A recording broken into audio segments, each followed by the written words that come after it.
les choix et les décisions. Toutefois, plus de 4 mois après son événement, le nouveau pouvoir affiche son vrai visage. Après les reniements, les revirements et les dérapages en tout genre, il assume ouvertement ce qu'il est, sa profonde identité, un pouvoir dictatorial émergent. Celui-là même qui se complaît dans le déni outrancier, dans la volonté d'écraser toutes les institutions de la République, de bâillonner toutes les libertés démocratiques, de mater toutes les formes de rejet ou d'opposition à des sordides décisions. Enfin, dans sa logique de fouler du pied tout l'édifice administratif, socle de notre État de droit, mon expérience personnelle récente en est la parfaite illustration. Mesdames, Messieurs les journalistes, parce que je suis une femme engagée, assumant fièrement mon camp politique, celui de l'Alliance pour la République et de la coalition Benno Bokk Yaakaar, j'ai été victime de persécutions, de harcèlement, de dénigrement mensonger et d'un acharnement politico en vous-même. En effet, tout débute au lendemain de ma participation, le 24 juin 2024, à une émission organisée par une radio de la place, je vous nommais l'ARFM, sur les 100 jours du nouveau.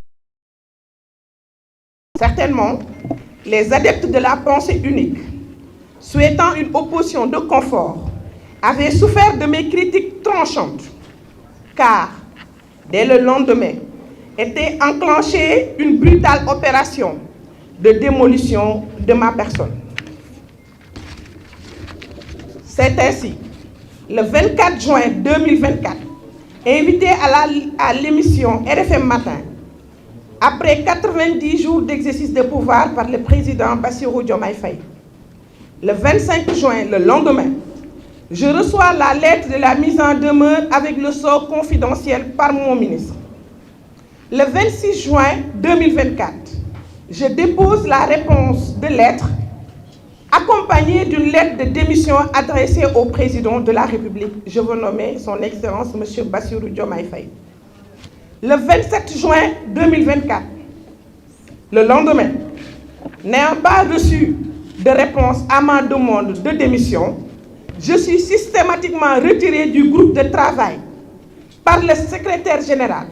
Ce groupe est composé de l'ensemble des directeurs du ministère ainsi que même du ministre et de son cabinet. Le 18 juillet 2024, on nomme mon successeur et on précise poste vacant dans le communiqué même du Conseil des ministres. Le lendemain, 19 juillet 2024, le journal Yor Yor de Serigne Saliou Gueye publie un pré-rapport concernant ma gestion budgétaire entre guillemets.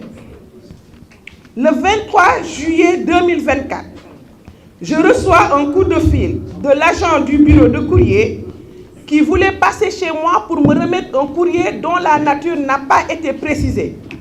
Je lui donne un rendez-vous le lendemain car j'étais en déplacement. Et vous l'avez constaté, j'ai eu à faire des émissions ce jour-là même avec les organes de la place. Le surlendemain, je veux dire le 25 juillet 2024, je reçois un huissier de justice chez moi qui me demande le PV de passation par voie d'huissier dans les 48 heures. Le jour même, le 25 juillet 2024, je dépose le PV de passation signé avec accusé de réception que j'ai reçu du ministère.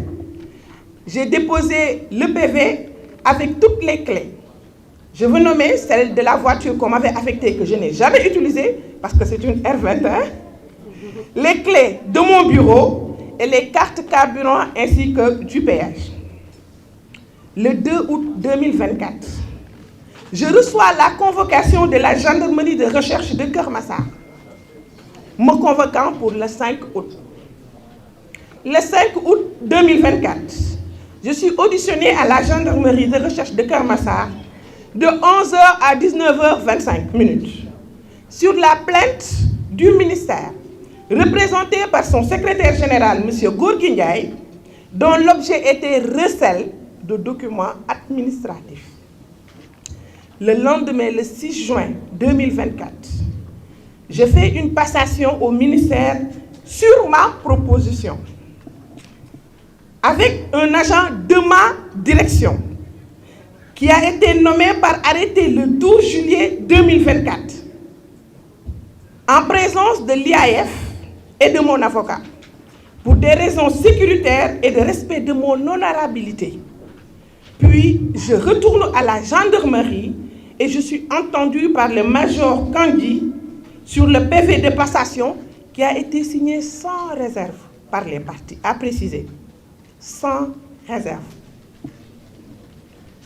Nota bene, tous les documents estampillés confidentiels qui m'ont été envoyés par mon ministère se sont retrouvés au niveau de la presse nationale.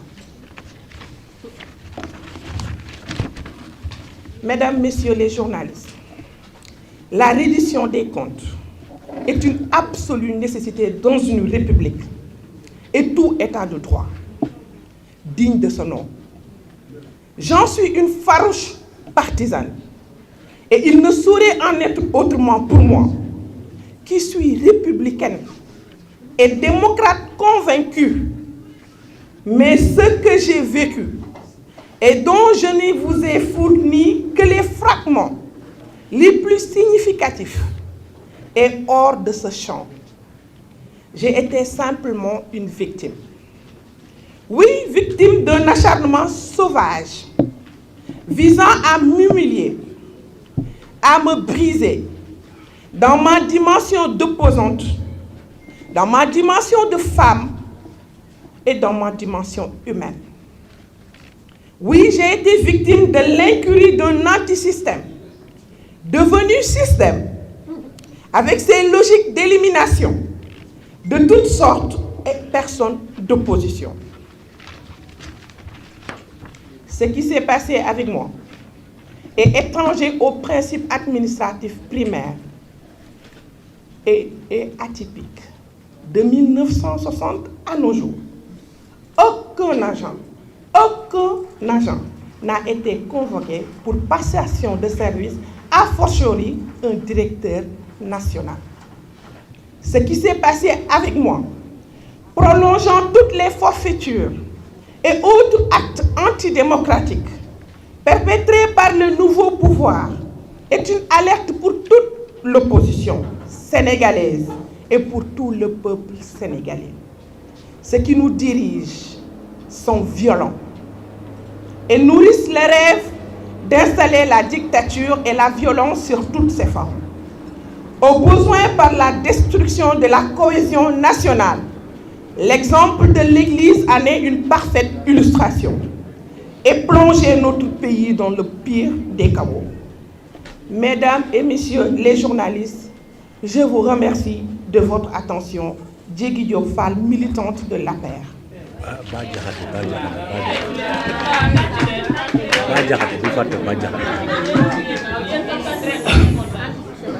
maa ngi sant maa ngi gërëm gannaaw ba ma sante yàlla julli ci yonent bu tedd bi sangu-sang yi sallallahu alayhi wa sallam sant sama wasila Cheikh na Ahmed Tidiane Chérif radiyallahu taala anhu sant Cheikh Souleymane Sall mi ma xamal lan mooy baatu laa ilaha illallah